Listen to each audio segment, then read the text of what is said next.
جی شیخ، میرا سوال ہے کہ میرے ایک خالہ زاد بھائی ڈاکٹر ہیں، انہوں نے مجھ کو دوا لکھی تو میری زبان سے نکلا کہ بھائی اللہ تعالیٰ آپ کو میری شفا کا ذریعہ بنائے، تو یہ شرک تو نہیں ہو گیا؟ دیکھیے، ایک اصولی بات ہے، ایک قاعدہ ہے، میں ذکر کروں گا تو اس سے سوال بالکل مکمل طور سے واضح ہو جائے گا اس کا جواب۔ جی ایک قاعدہ ہے کہ الاسباب مؤثرۃ لا بذاتها، یہ ایک قاعدہ ہے خاص طور سے عقیدہ کے باب میں۔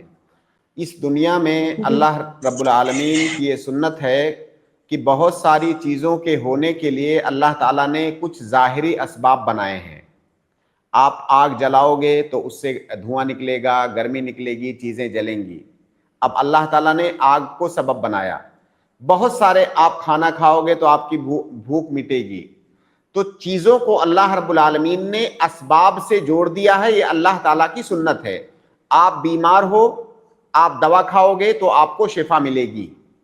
تو یہ جو اسباب ہیں، ان اسباب کا اثر ہوتا ہے اور یہ اسباب اپنا اثر دکھاتے ہیں۔ جیسے دوا کھانے سے شفا مل جانا یہ سبب ہے، یہ اثر ہے۔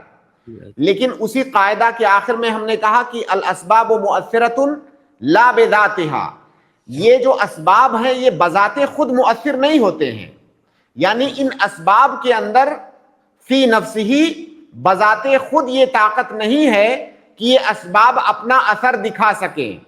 یہ اثر کون ڈالتا ہے؟ یہ اثر اللہ تعالیٰ ڈالتا ہے۔ اگر اللہ رب العالمین چاہے تو یہ اسباب اختیار کرنے کے باوجود بھی اس کا کوئی اثر نہیں دکھے گا۔ جیسے میں آپ کو ایک مثال بتاؤں کہ آگ انسان کو جلاتی ہے، چیزوں کو جلاتی ہے۔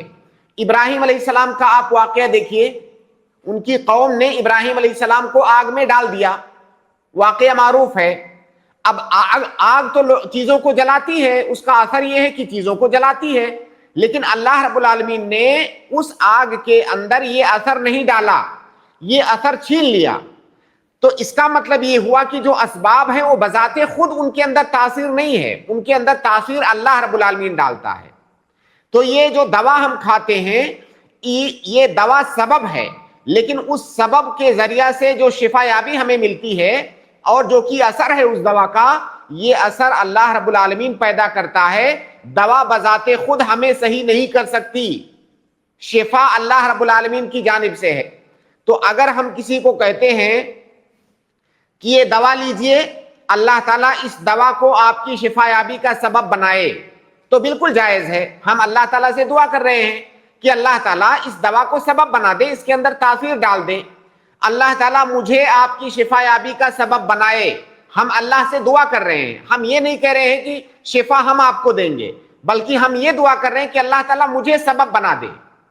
تو ہم اس سبب کے اندر اللہ تعالیٰ سے تاثیر ڈالنے کی دعا کر رہے ہیں، لہٰذا اس جملے کے اندر کوئی خرابی نہیں ہے۔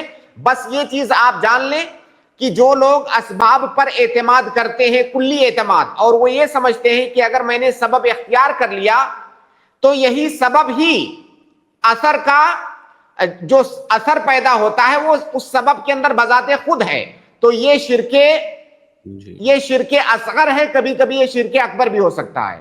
لہٰذا ہمارا یہ یقین ہونا چاہیے کہ اگر ہم دوا کھاتے ہیں تو دوا یہ صرف سبب ہے، اس کے اندر تاثیر ڈالنے والا اللہ رب العالمین ہے، شفا دینے والا اللہ رب العالمین ہے۔ اتنی بات ہمارے ذہن میں ہونی چاہیے۔